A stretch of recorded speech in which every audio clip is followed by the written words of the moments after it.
तो स्वागत है आपका हमारे चैनल भक्ति भरा ज्ञान में। आज इसमें हम आपके लिए लाए हैं सुपोदन षष्ठी व्रत तथा अर्क विवाह विधि में संपूर्ण सावन मास पुराण कथा का महात्म्य। अध्याय 15। सनत कुमार बोले, हे देवेश, मैंने नागों का यह आश्चर्यजनक पंचमी व्रत सुन लिया है। अब आप बताएं कि षष्ठी तिथि में कौन सा व्रत होता है। ईश्वर बोले, हे विपेंद्र, श्रावण मास के शुक्ल पक्ष में षष्ठी तिथि को महामृत्यु का नाश करने वाले सुपोदन नामक शुभ व्रत को करना चाहिए। शिवालय में अथवा घर में प्रयत्न पूर्वक शिव का पूजन करके सुपोदन का नैवेद्य उन्हें अर्पण करें। इस व्रत के साधन में आम का लवण मिलाकर शाक और अनेक पदार्थों का नैवेद्य अर्पित करें। साथ ही ब्राह्मण को वायन प्रदान करें। जो इस विधि से व्रत करता है उसे अनंत पुण्य मिलता है। आइए इस प्रकरण में जो एक कहानी प्रचलित है वो सुनते हैं। प्राचीन समय में रोहित नाम का एक राजा था। काफ़ी समय बीतने के बाद भी उसे पुत्र रत्न की प्राप्ति नहीं हुई। तब पुत्र की अभिलाषा में उस राजा ने कठोर तप किया। ब्रह्मा जी ने राजा से कहा, तुम्हारे प्रारब्ध में पुत्र नहीं है, तब भी तुम पुत्र की लालसा में राजा अपनी तपस्या से विचलित नहीं हुआ।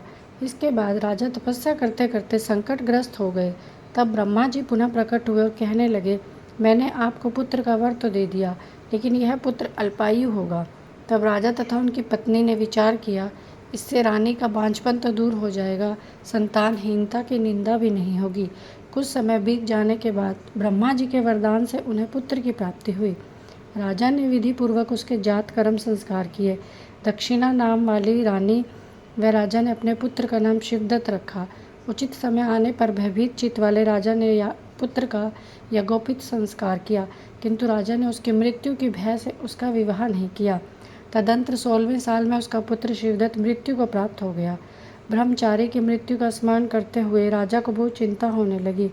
जिन लोगों के कुल में कोई ब्रह्मचारी मर जाए तब उनका कुल खत्म हो जाता है और ब्रह्मचारी भी दुर्गति में पड़ जाता है। सनत कुमार बोले, हे देवादिदेव, इस दोष का निवारण का उपाय बताएं। यदि उपाय नहीं है तो इसकी शांति का उपाय बताएं। ईश्वर बोले, यदि कोई स्नातक तथा ब्रह्मचारी मर जाए तो अर्क विधि से उसका विवाह कर देना चाहिए। इसके बाद उन दोनों ब्रह्मचारी और आग को परस्पर संयुक्त कर देना चाहिए। अब इसे अर्क विवाह की विधि कहते हैं। मृतक का गोत्र नाम आदि लेकर देश काल का उच्चारण करता रहे कि मैं मृत ब्रह्मचारी के दोष निवारण हेतु वैसर्गिक व्रत करता हूँ। सर्वप्रथम सुवर्ण से अभ्युदिक करके अग्नि स्थापन कर आघार होम करके चारों विभूतियों ओम भूर ओम स्वः ओम महा से हवन करना चाहिए। इसके बाद व्रत अनुष्ठान के उत्तम के फल पाने के निमित्त व्रतपति अग्नि के संपादनाथ विश्व देवों के लिए घृत की आहुति डाले। इसके बाद स्विष्टकृत होम करके अवशिष्ट होम की संपन्न करे। इसके बाद देश काल का उच्चारण करके इस प्रकार बोले, मैं अर्क विवाह करूँगा। इसके बाद स्वर्ण ने अभ्युदिकृत करके अर्क शाखा तथा मृतक की देह को तेल तथा हल्दी से लिप्त करके पीले सूत से विशिष्ट करके तथा पीले रंग के 2 वस्त्रों से उन्हें ढक दे। इसके बाद अग्नि स्थापन करें और विवाह विधि में प्रयोजक योजक नामक अग्नि में आधार होम करें। मैं अग्नि के लिए आज्य होम करें। इसके बाद चारों व्याहतियाँ ओम भूव ओम स्वः ओम महा बृहस्पति तथा कामदेव के लिए आहुति प्रदान करें। पुनः घृत से होम करके संपूर्ण हवन कर्म समाप्त करें। इसके बाद आग की डाली गई तथा मृतक के शव को विधि पूर्वक जला दे।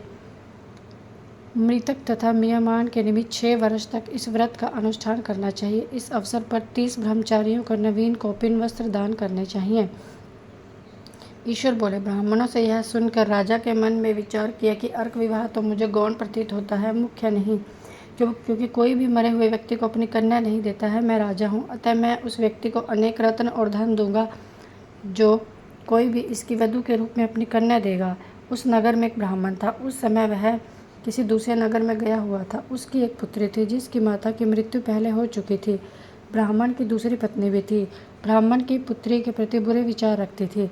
कन्या 10 वर्ष की और दीन थी, अपनी सौतेली माता के अधीन थी तथा सौतेली माता ने द्वेष तथा धन के लालच में 1 लाख मुद्रा लेकर वह कन्या मृतक को दे दी, राजकुमार के विवाह के लिए दे दी। कन्या को लेकर राजा के लोग नदी के तट पर शमशान भूमि में राजकुमार के पास गए और शव के साथ उनका विवाह कर दिया। इसके बाद विधान पूर्वक शव के साथ कन्या का योग करके जब वे जलाने की तैयारी कर रहे थे तब कन्या ने पूछा, हे सज्जनों, आप लोग यह क्या कर रहे हो? तब वे दुखित मन से कहने लगे, हम लोग तुम्हें तुम्हारे पति के साथ जला रहे हैं। इस पर भयभीत होकर अपने बाल स्वभाव के कारण रोती हुई कन्या ने कहा, आप मेरे पति को क्यों जला रहे हैं? मैं जलाने नहीं दूंगी। आप लोग यहाँ से चले जाएं, मैं अकेली यहीं बैठी रहूँगी। जब ये उठेंगे तो मैं इनके साथ चली जाऊँगी।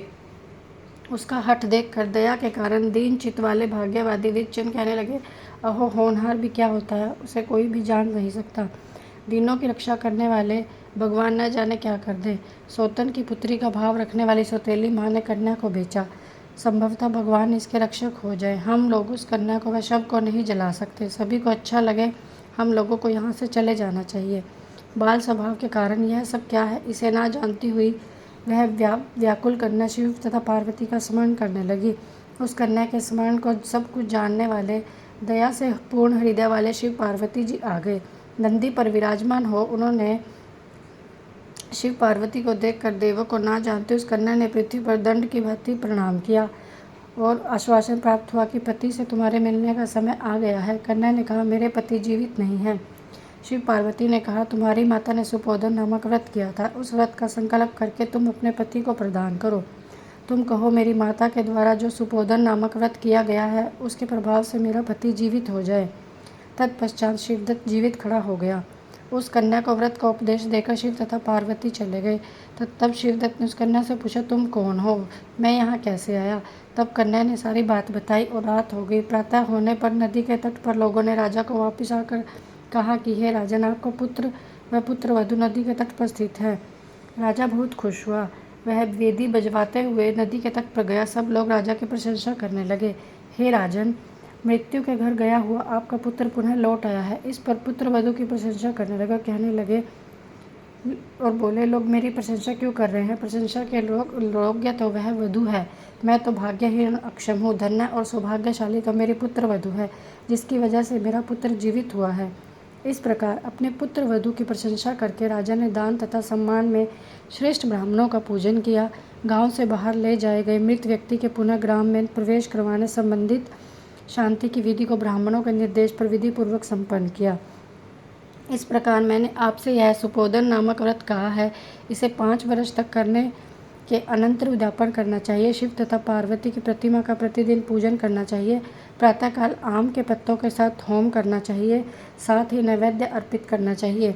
मनुष्य यदि व्रत की बताई गई इस विधि के अनुसार आचरण करे तो दीर्घजीवी पुत्र प्राप्त करके मृत्यु के बाद शिवलोक चला जाता है। इस प्रकार श्री स्कंद पुराण के अंतर्गत ईश्वर सनत कुमार संवाद में सावन मास महात्म्य में सुपोधन षष्ठी व्रत कथन का 15वां अध्याय पूर्ण हुआ। दोस्तों, मेरी आपसे गुजारिश है, आप मेरे इस चैनल को ज़्यादा से ज़्यादा लोगों तक शेयर कीजिए, उनसे सब्सक्राइब कराइए, खुद भी सब्सक्राइब कीजिए और मेरे इस चैनल को आगे बढ़ाने में मेरा योगदान दीजिए। धन्यवाद।